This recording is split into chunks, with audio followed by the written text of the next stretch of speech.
Olá, crianças, alunos, tudo bem? Sou a professora Michele. Nós estamos aqui para a nossa terceira aula de língua portuguesa, tá? E os conteúdos que nós vamos trabalhar hoje são os conteúdos biografia, nós vamos ver também interpretação de texto e também um pouquinho de verbo. Combinado? Nós vamos iniciar a aula primeiramente com a correção da tarefinha da aula passada, tá? Que nós estávamos trabalhando ordem alfabética, uso do dicionário. A atividade era a seguinte: ler as palavrinhas do quadro, pintar somente a segunda letrinha de vermelho, pintar a terceira letrinha de azul e colocar em ordem alfabética, tá? Após vocês terem pintado a segunda e a terceira letrinha, nós vamos organizar essas palavras em ordem alfabética. Se vocês olharam a primeira e a segunda letrinha para colocar na ordem alfabética, vocês devem ter percebido que a resposta poderá ser a mesma, tanto para a letra B quanto para a letra D, ok? E as respostas são as seguintes. Nós pintamos de vermelho, de azul, e agora nós vamos colocar em ordem alfabética. Primeira palavrinha, dama. Vocês observaram que a primeira e a segunda letrinha são iguais? Então, agora que nós temos que fazer o uso, olhando a terceira letrinha. Dama, data. Dedo e dente também são iguais as primeiras letrinhas. Então, nós vamos olhar a terceira letrinha. Então, primeiro vai vir dedo, depois dente. Dicionário e diferente. As duas começam com D e o I. Então, é necessário nós olharmos a terceira letrinha. Vai vir dicionário primeiro e depois diferente. Dinossauro, faz parte das letrinhas com D com I, né? E dominó e dono também são iguais a primeira e a segunda letrinha. Nós olharemos a terceira. Dominó, dono. E duplo, duro e duvidar, que também será necessário nós olharmos a terceira letrinha para colocarmos na ordem alfabética. Então, a sequência total ficou dama, data, dedo, dente, dicionário, diferente, dinossauro, dominó, dono, duplo, duro e duvidar. Essa é a correção da nossa tarefinha, ok? Agora nós vamos para o conteúdo da aula de hoje. Hora da leitura. O nosso material trouxe o Você Sabia? Vem contando um pouquinho sobre a vida do Aurélio Buarque de Holanda Ferreira, né? Ele nasceu em Alagoas em 1910, morreu no Rio de Janeiro em 1989. Ele foi professor de português em colégios famosos dessa cidade. Também escreveu contos e artigos em jornais cariocas. Quando tinha 31 anos, começou a auxiliar na redação de um pequeno dicionário da língua portuguesa. Mas a sua paixão pelas palavras levou-o a criar o próprio dicionário. Olha que legal! Que foi publicado em 1975, com o título Novo Dicionário da Língua Portuguesa. O dicionário desse autor é muito conhecido no Brasil. Por isso, é comum as pessoas, ao invés de falarem dicionário, falam, eu vou fazer uso do Aurélio, eu vou pegar o Aurélio, né? Elas usam o nome, Aurélio. Quando não sabem o significado de uma palavrinha, por exemplo, eu vou lá consultar o Aurélio. Vou consultar o Aurélio. Quando se referem ao mini dicionário, dizem o Aurelinho. Assim, Aurélio virou sinônimo de dicionário. Nós colocamos aqui a ilustração para vocês, né? O novo dicionário Aurélio, dicionário da língua portuguesa. Agora, nós vamos falar um pouquinho sobre poema, que poema também é um gênero textual que nós trabalhamos. Na nossa apostila veio um poema muito bonitinho que fala sobre a mosquinha. Toda mosca que se preza cai na sopa da gente. E nada contente, entre legumes e letrinhas, opa, eu acho que engoli uma mosquinha. Tá? É um poeminha que vem do livrinho Poemas Sapecas, Rimas Traquinas, de Almir Correia.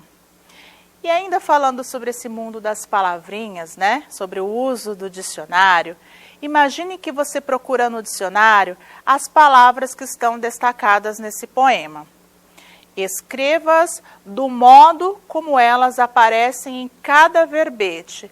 Será que em cada verbete do dicionário nós vamos encontrar cai, legumes, letrinhas e mosquinhas? Como será que nós vamos encontrar essas palavrinhas no dicionário? No dicionário nós vamos encontrar a palavra cair, tá? Legumes nós vamos encontrar na forma da palavra legume, vai vir no singular, não no plural. Letrinhas não vai vir no diminutivo, vai vir a palavra letra. E não vai vir no dicionário mosquinha, vai vir a palavra mosca, tá? Ainda falando sobre esse mundo das palavras, o exercício 5, nós vamos ler o verbete da palavra meia. Meia, o valor inteiro reduzido à sua metade. Ou, peça tecida em malha, lã, algodão, seda ou nylon para calçar os pés, a perna ou parte dela, tá? Lembra que nós falamos nas outras aulas que algumas palavrinhas da língua portuguesa, a mesma palavrinha pode ter outros significados. E aqui vem a palavra meia, que tem a meia de metade, de meia entrada, mas também tem aquela meia que nós calçamos nos pés, né? E aí vem pedindo para nós escrevermos 2 frases para cada um dos significados da palavra meia. Você pode escrever a frase que você quiser, mas nós já trouxemos aqui para dar como exemplo para vocês. Exemplos. Quando vou ao cinema, eu pago meia entrada, porque sou estudante. Está relacionado à metade, tá? A outra frase como exemplo, eu perdi a minha meia colorida. Está se referindo ao objeto, né, de lã ou de malha que nós usamos para calçar os nossos pés, ok?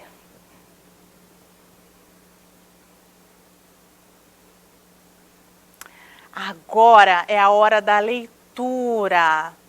Vem um textinho muito engraçado, né? Que menino inquieto. Por que será que esse menino é inquieto? Vamos fazer a leitura desse texto?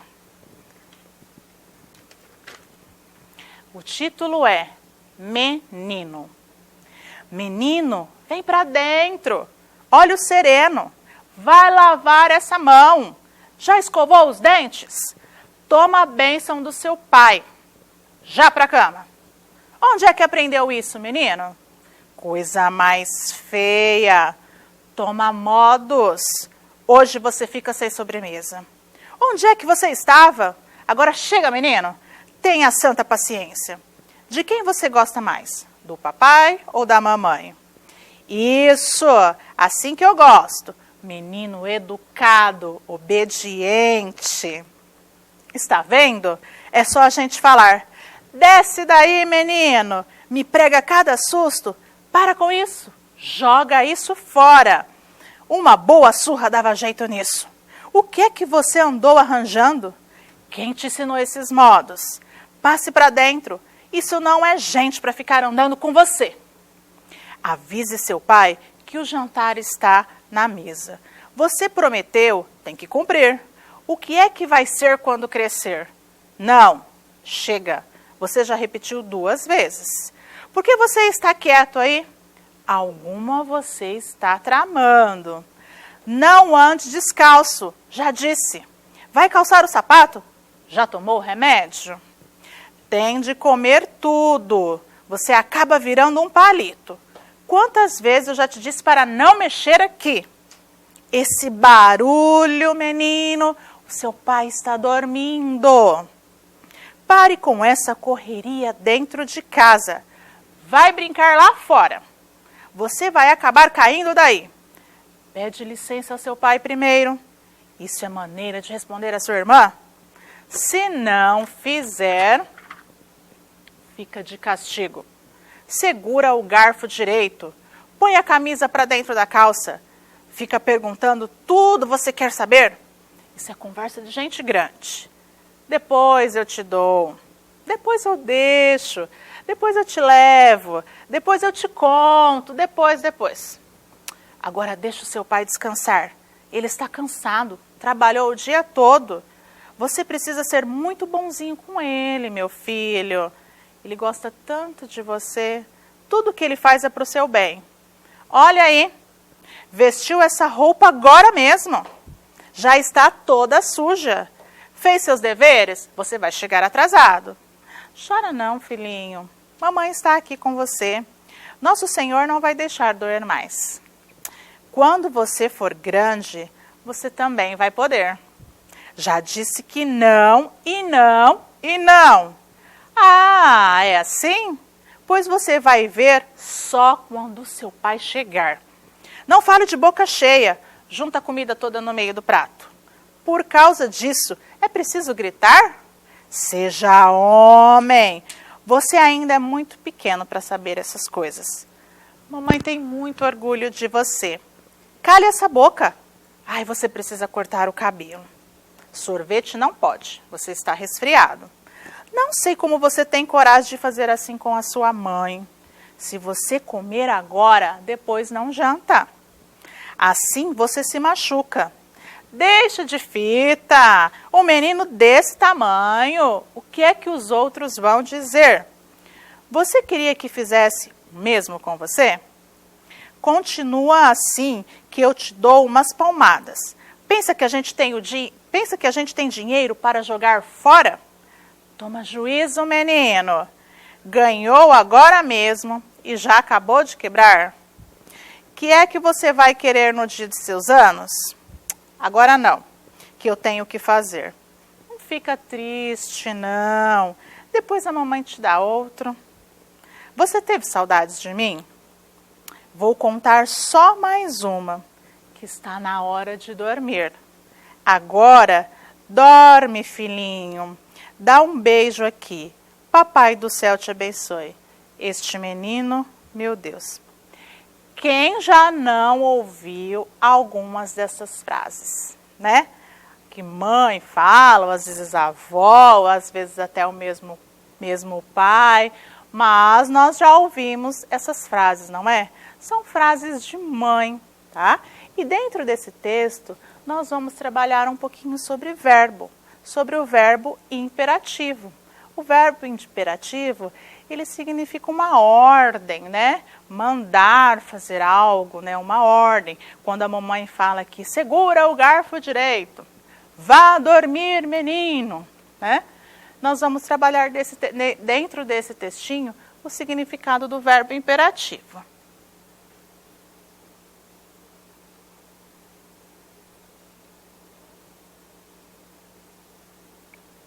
Mas antes, nós vamos fazer o estudar a língua, tá? Copie do texto um trecho que indique o quanto a mãe cobrava o menino para o próprio bem dele. Qual será que é a fala que vai representar isso? Que a mãe quer o bem do menino. Não anda descalço, já disse, vai calçar o sapato. Também tem outras frases, né? Que é ordem, mas é também um conselho de mãe, falando para o filho não fazer isso, porque ela quer apenas o seu bem. E qual que é a frase que fala sobre o carinho da mãe pelo filho, né, pela criança? Quando a mamãe fala assim, chora não, filhinho, mamãe está aqui com você. Tá? É um pouquinho do nosso entender o texto. E agora, como eu falei, nós vamos falar um pouquinho sobre verbo. Leia os versos do poema Coisas, de Nai Ribeiro, que você já conheceu. Brincar na praça, passear de Maria Fumaça, fazer bolha de sabão, aviãozinho de papel, contar estrelas no céu, andar descalço, pular amarelinha, fazer castelos de areia, noite de lua cheia, raspar doce na panela. As palavras destacadas aqui, como vocês podem ver no texto, elas mostram ações, tá? Isto é, algo que alguém faz. E as palavras que nos mostram ações, elas são chamadas de verbos, tá? Um exemplo, brincar, passear, fazer, né? Fazer bolha de sabão, andar, pular. Todas estas palavrinhas representam ações que nós chamamos de verbos, ok?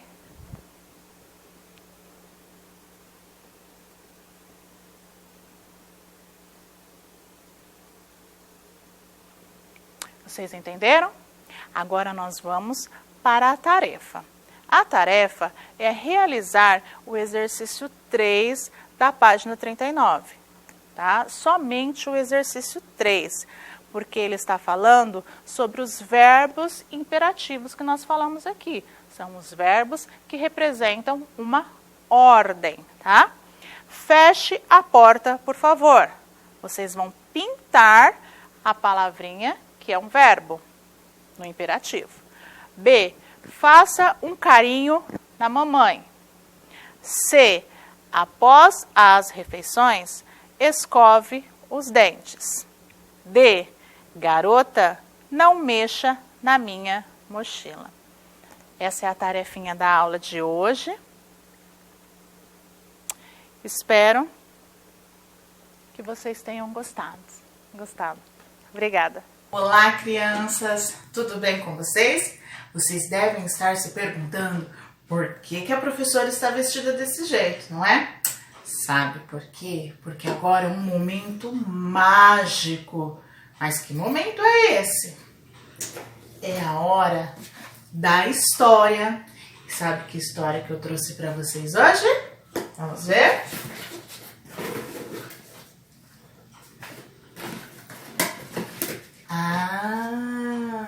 Eu trouxe para vocês uma fábula. É um gênero textual. Vocês sabem quais as características da fábula? Uma das características da fábula é que nela, na grande maioria, aparecem animais. E esses animais apresentam comportamentos de seres humanos. Eles falam, eles sentem. A outra característica da fábula é que ela possui uma moral, a moral da história. Mas o que é lição de moral, professora? É um aprendizado que nós vamos ter com essa historinha que nós podemos aplicar e levar para o nosso dia a dia. E vocês devem estar se perguntando qual que é a fábula de hoje. Vamos olhar os personagens? Tem uma formiguinha, tem uma pomba. Vocês sabem? Isso mesmo! É a fábula da pomba e a formiga. Vamos lá?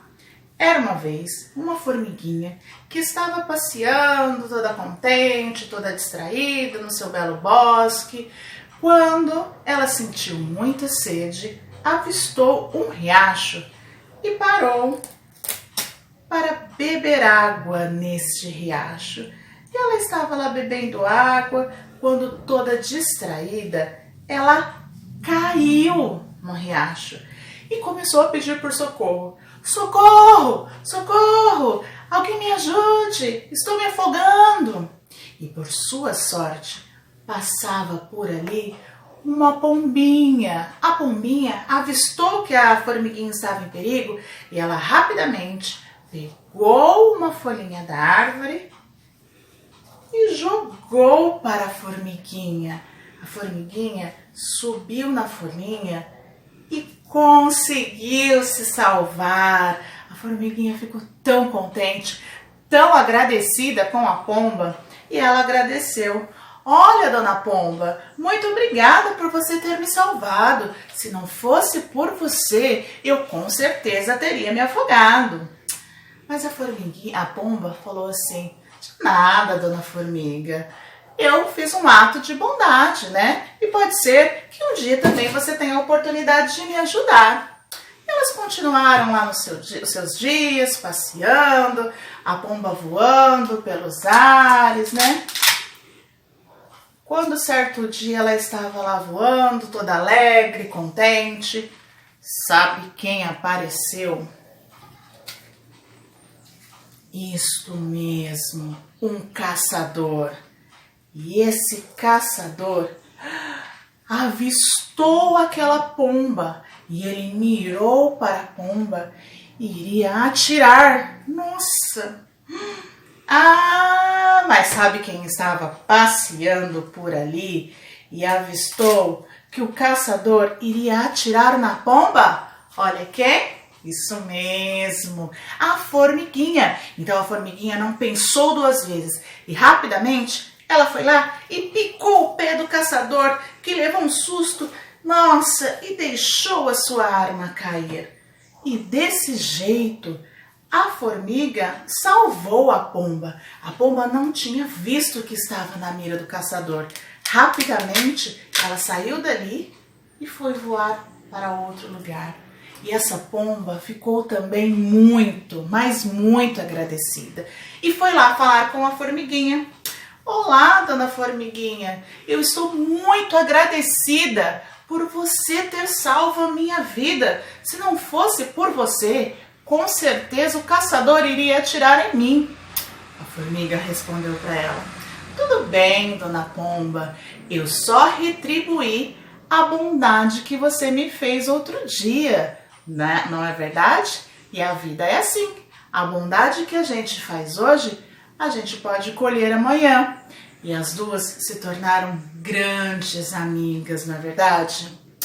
Gente, sabe o que essa história traz de lição de moral para nós? Ela nos ensina sobre a bondade. Tudo que nós plantarmos, nós iremos colher. Eu falo para os alunos que se você plantar coisas ruins, coisas más, lá no futuro você pode estar colhendo essas coisas más, essas coisas ruins. Mas se você colher bondade, né, coisas boas, estar sempre disposto a ajudar o próximo, com certeza você colherá bondade lá na frente. Um dia você pode precisar e eu tenho certeza que você terá alguém para lhe ajudar, tá bom? Essa é a moral da história de hoje. Se nós plantarmos bondade, com certeza nós iremos colher bondade, ok? E eu vou pedir para vocês, aí na casa de vocês, escreverem a moral dessa história. Vocês vão pegar um caderninho, coloca lá o nome completo bonitinho, coloca a data, tá? Tira uma foto depois da atividade realizada e manda para a professora no seu grupo. E o que vocês vão escrever nesta atividade? O que vocês entenderam da moral desta fábula? Não se preocupem, podem escrever com as palavras de vocês o que vocês aprenderam com essa fábula. Qual a lição de moral? Lembrando que ela fala sobre bondade. A bondade que você faz hoje, você com certeza irá recolher essa bondade no dia de amanhã. Ok? Combinado? Agradeço e até a próxima aula. Tchau!